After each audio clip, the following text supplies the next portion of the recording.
بسم اللہ الرحمن الرحیم۔ السلام علیکم۔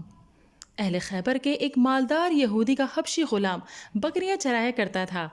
اس نے جب دیکھا کہ تمام خیبر والوں نے ہتھیار لگائے ہوئے ہیں، اس نے ان سے ان کے ارادے پوچھے تو انہوں نے کہا، یہ شخص جو نبوت کا دعویٰ کرتا ہے، ہم اس سے لڑیں گے۔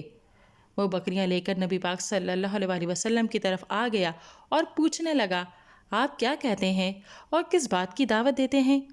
نبی اکرم صلی اللہ علیہ وسلم نے فرمایا، میں اسلام کی دعوت دیتا ہوں اور یہ کہ تم اس بات کی گواہی دو کہ اللہ کے علاوہ کوئی عبادت کے لائق نہیں اور میں اللہ کا رسول ہوں اور عبادت صرف اللہ تعالیٰ کی کرو۔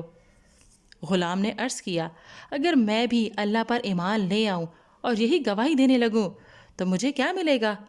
نبی اکرم صلی اللہ علیہ وسلم نے فرمایا، اگر تمہیں اس عقیدے پر موت آ جائے تو تمہارے لیے جنت ہے۔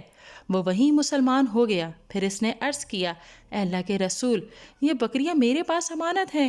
نبی اکرم صلی اللہ علیہ وسلم نے فرمایا، انہیں اپنے ہاتھ سے ہانک دو اور ان پر کنکریاں پھینکو، اللہ یہ امانت تیری طرف سے ادا کر دے گا، یہ خود اپنے مالک کے پاس چلی جائیں گی۔ اس نے ایسا ہی کیا، وہ تمام بکریاں اپنے مالک کے پاس چلی گئیں۔ یہودی کو معلوم ہو گیا کہ اس کا غلام مسلمان ہو گیا ہے۔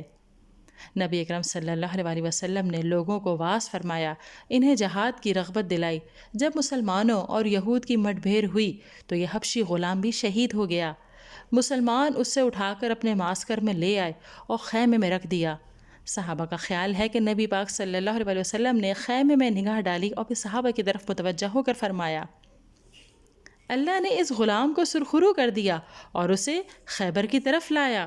میں نے اس کے سر کے پاس خوبصورت آنکھوں والی 2 جنتی حوروں کو دیکھا ہے، حالانکہ اس نے ابھی تک ایک سجدہ بھی نہ کیا تھا۔ ناظرین، اگر ویڈیو پسند آئی ہے تو اسے لائک کیجئے، شیئر کیجئے، کمنٹ دیجئے اور چینل کو ضرور سبسکرائب کیجئے۔